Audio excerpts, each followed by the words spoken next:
Welcome to Canadian Coffee House Crime. My name is Catherine, and today our case takes us to Portage, Prairie, Manitoba. This is a pretty sick case. It's very graphic, and if you have a weak stomach, please move on. It made me sick, so I'm just dropping that before I carry on. Portage is a very small town in southern Manitoba that I called home from 1981 to 1991. I was actually there at the time Colonel Russell Williams from my last case was a flight instructor on CFB Southport. Portage has a modest population of only 13,000 people and is a tiny 24 kilometers squared and is roughly 75 kilometers away from Winnipeg. It is inhabited by several different indigenous nations, including Anishinaabe, Ojibwe, Cree, Dakota, and Sioux. A large community of Mennonite and Hutterite farmers surrounding the area. The word Portage Prairie means carry a canoe across waters, coined by the first fur traders from European descent in the area, which is the symbol of Portage Prairie. The 25 kilometers between the Assiniboine River and Lake Manitoba was a hot spot between 1794 and 1913 for both the Northwest Company and the Hudson's Bay Company, who successfully established fur trading posts in the area. By the 1900s, the Canadian Pacific Railroad helped turn the area into a town. During World War II, CFB Southport was opened by the British Commonwealth Air Training Centre and is a flight school. My favorite thing in the whole world as a kid was the annual Portage Prairie Strawberry Festival and the amount of strawberries my family and I used to pick every year. The band Doc Walker comes from Portage Prairie, and the documentary film We Were Children was shot there. Portage is very proud of their Portage Terriers hockey team, which produced Aaron Asham, an NHL player for the Pittsburgh Penguins, in 2011. There's lots of good people in Portage Prairie and lots of people I call friends. If you're passing through, stop by at the Tim Hortons and say hi to my friend Jody, who's been working there for over 20 years. On July 30th, 2008 at 8:30 p.m., Portage Prairie RCMP were called to the area on the Trans-Canada Highway, which is also called the Yellowhead. 18 kilometers west of Portage, there seemed to be an incident going on within a Greyhound bus parked at the side of a road. The call was about a stabbing occurring on the bus. Greyhound houses 1,700 coach buses that operates charter services, commuting, delivery, and inner-city services. The headquarters are situated in Dallas, Texas. They adopted the Greyhound name in 1929. There's a Canadian version of Greyhound called the Grey Goose, and the headquarters are in Winnipeg and has 170 coaches. This particular Greyhound bus was traveling from Edmonton to Winnipeg, bus number 1170. It was traveling via the Yellowhead Highway through Saskatchewan. When police showed up at the scene, there was 30 plus passengers huddled at the side of the road, crying, screaming, and throwing up.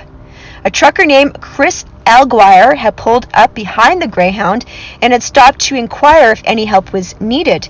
Apparently the bus was being held under siege by a knife-wielding gentleman who had gone psycho on the bus. Police observed the trucker with a crowbar, a passenger with a hammer, and the driver of the bus trying to contain the man with the knife on the Greyhound until police could get to the scene. The man on the bus was slashing his Rambo-style knife through the bus double doors trying to get at them. When police looked up into the windows of the bus, even though it was dark, they could see a man holding a knife in one hand and a severed head of a passenger in the other, screaming he had to stay on this bus forever, displaying the head to the passengers and the police like it was a trophy or a prize. He was an Asian man of Chinese descent, roughly 6 feet tall with a shaved head, around 200 pounds. At 9 p.m., police found themselves in a standoff. They summoned special negotiators and a heavily armed tactical unit. At one point, the man on the bus tried to steal the bus, but the bus driver had deactivated it through a system at the back of the bus.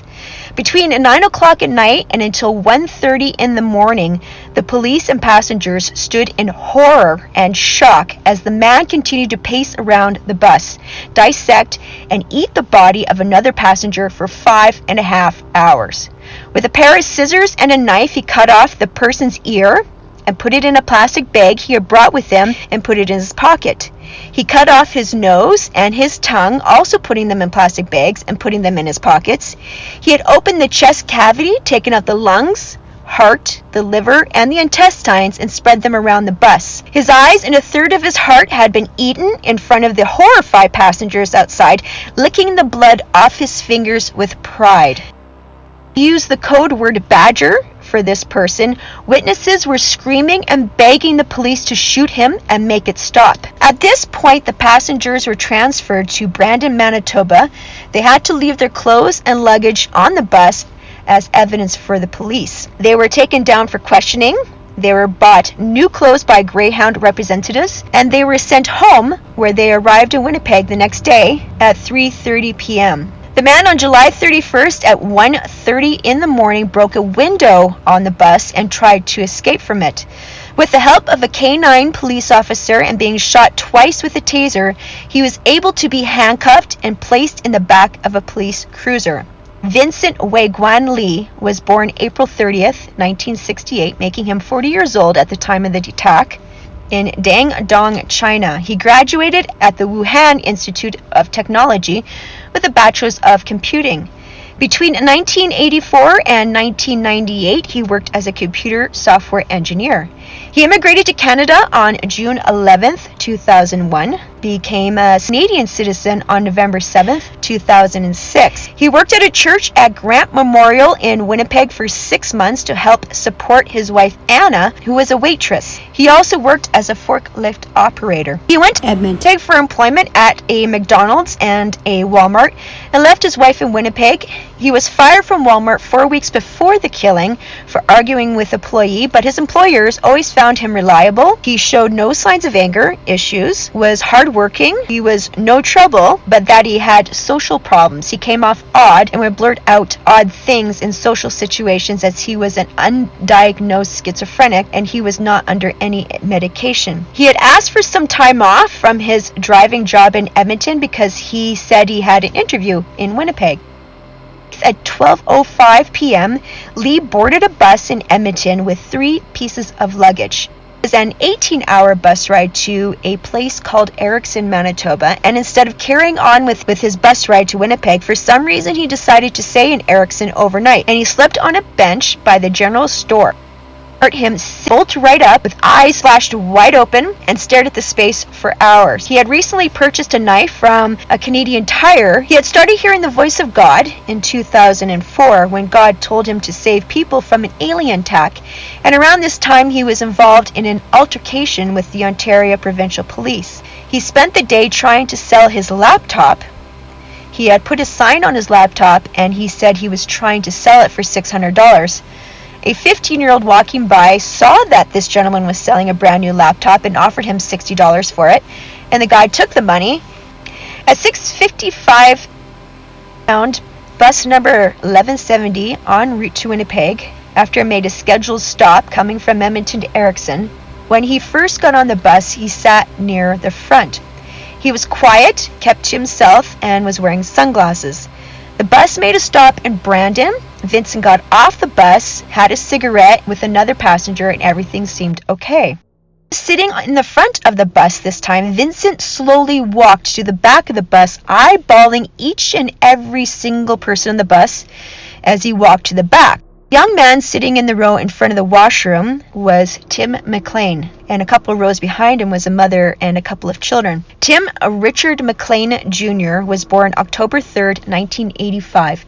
He grew up in Winnipeg and Ely, and his passion was to travel. He figured out a good way in order to live his dream and afford it for someone his age with a little spunk in his soul, known as the little guy with a big heart who always said he was going to be famous one day.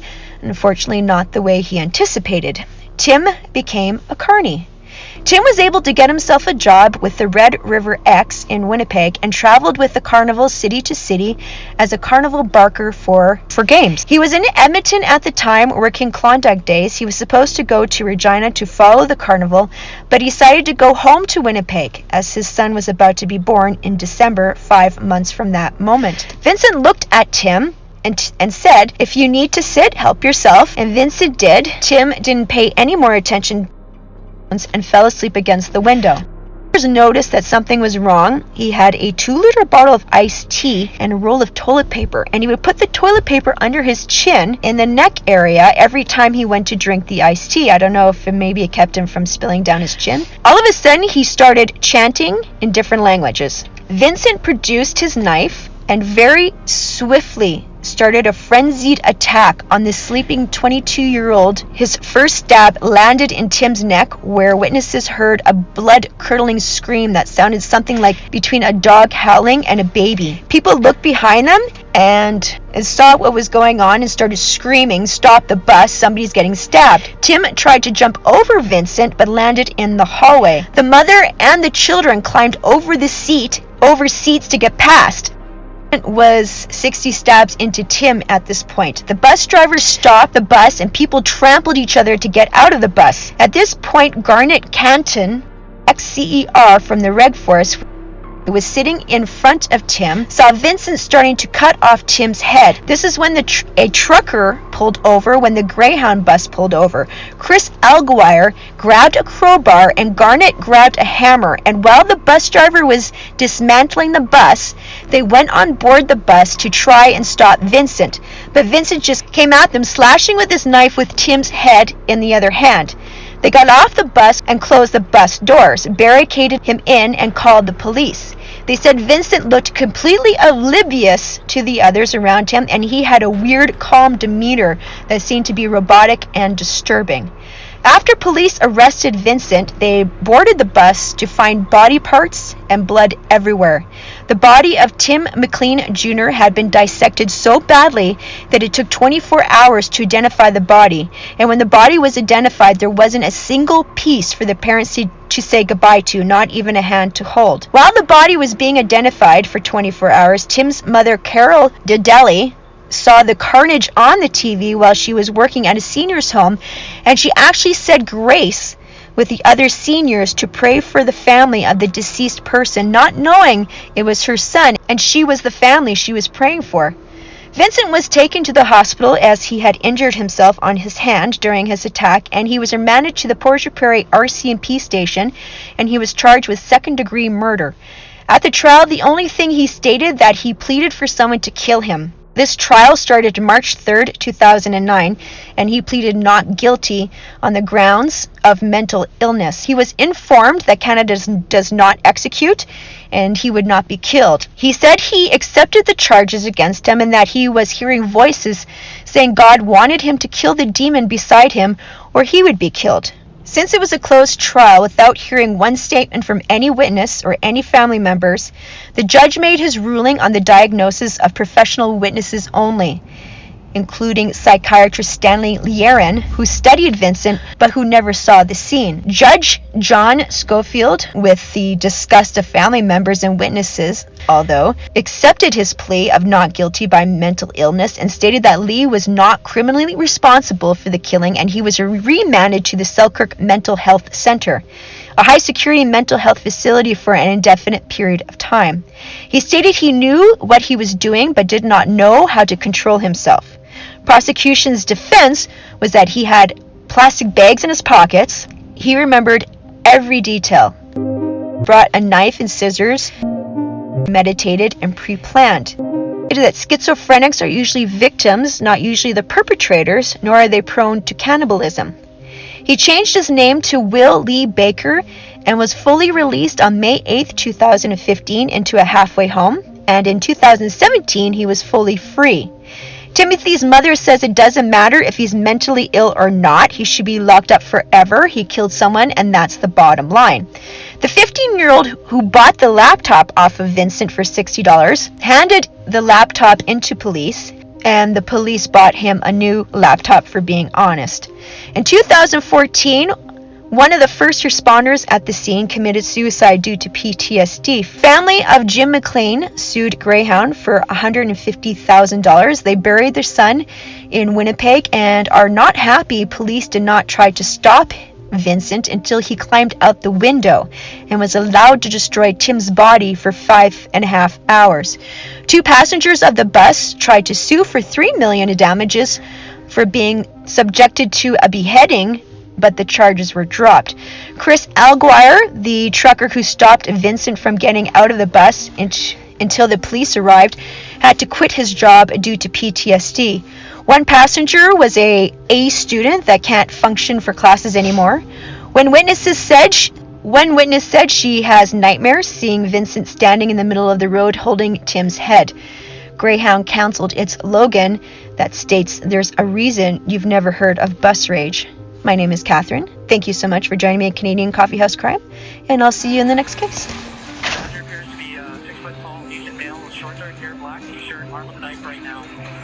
Copy. It appears to be a 2 guys now. He's still inside the bus? Copy that. Door open or closed? Door's closed and locked.